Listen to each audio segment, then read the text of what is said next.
Você cresceu na graça ou você cresceu em graça? Você diz que nasceu na graça ou que você conheceu a graça depois de muito tempo? Talvez você nem queira me ouvir ou sua mente já está pensando alguma bobagem ou pensando em alguma resposta, mas me dá uma chance de tentar fazer você pensar um pouquinho fora do seu mundo ou do seu jeito de pensar. Esse pedido de chance não é para mim. Esse pedido de chance não é para aquilo que eu estou falando. Esse pedido de chance pode ser uma gota d'água para a tua alma sedenta. Crescer na graça não significa que você cresceu em graça. Tem pessoas que cresceu na graça, mas nunca cresceu em graça. Nós entendemos muitas vezes que graça é uma igreja, mas tranquilo, todo mundo já entende que na internet que graça não é um lugar. Nós achamos que crescer na graça significa agora mudar para uma igreja reformada ou para uma igreja bíblica pentecostal. Tá tudo bem. Tem muita gente que acha que crescer em graça agora é fazer uma faculdade teológica ou fazer um curso de hebraico ou fazer um curso de grego ou se matricular num curso livre ou às vezes ler um livro inteiro de teologia sistemática. Muitos acham que crescer em graça significa algo, alguma coisa. Muita gente, muitos de nós achamos que crescer em graça significa ser mentorado por um grande nome ou estar congregado onde existe um bom pastor, referência proeminente nas redes sociais.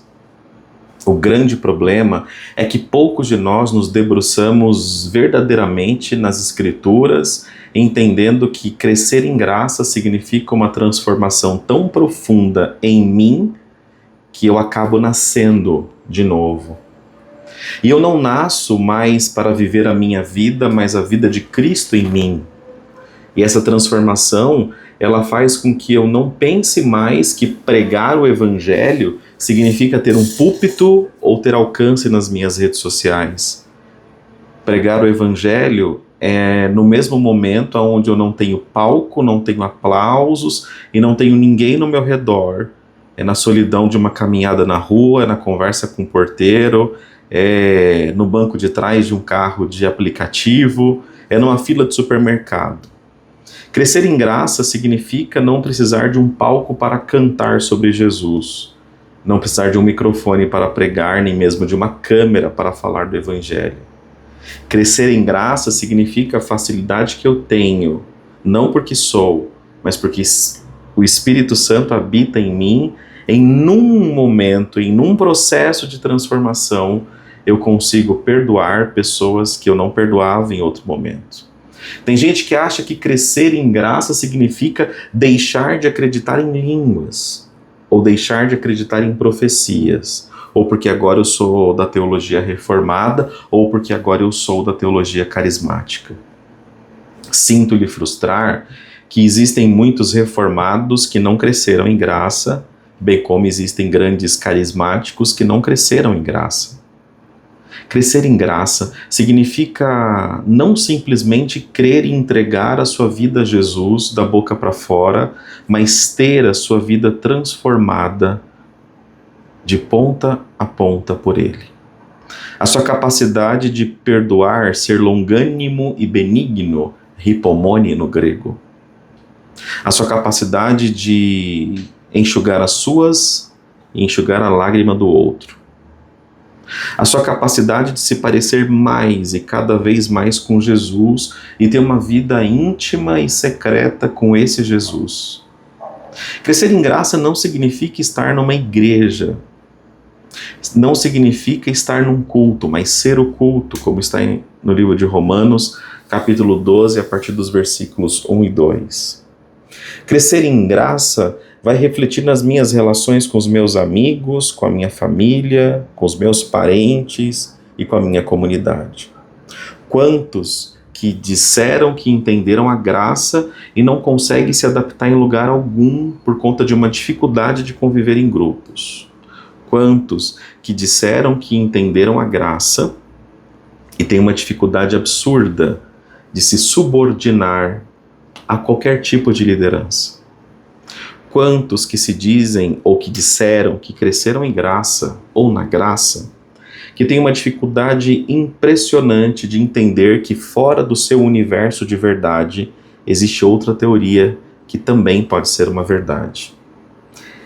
Quantos que cresceram em graça, ou que acham que cresceram em graça, não entenderam que o Evangelho e as doutrinas bíblicas têm uma coluna dorsal indiscutível, mas que existem pontos discutíveis e divergentes há séculos.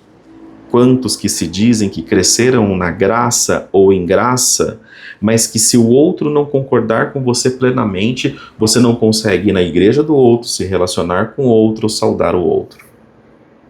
Quantos que estão ensinando sobre graça e estão levantando bandeirinhas de religião e de instituições? Gente, a sensação que eu tenho é que nós não avançamos. A sensação que eu tenho é que nós retrocedemos bastante. As relações estão mais difíceis. Eu vejo pessoas defendendo igreja, fazendo trabalho pró-igreja. Conferências que defendem igrejas, reuniões que defendem igrejas e reuniões que combatem igrejas. E Jesus continua fora do centro.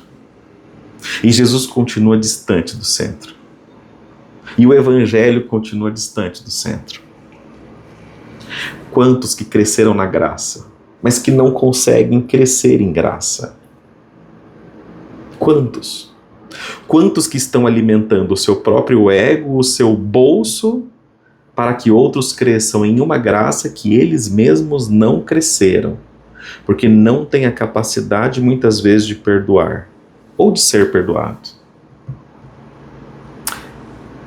Quantos que estão aqui na internet se aproveitando de um nicho, assim como pastores que ordenam os próprios filhos no velório da sua própria esposa. Quantos que até ontem não cobravam R$1 para ensinar e agora cobram porque percebeu que escolas ganharam muito pós-pandemia? Quantos que estão defendendo A ou B em nome de um evangelho?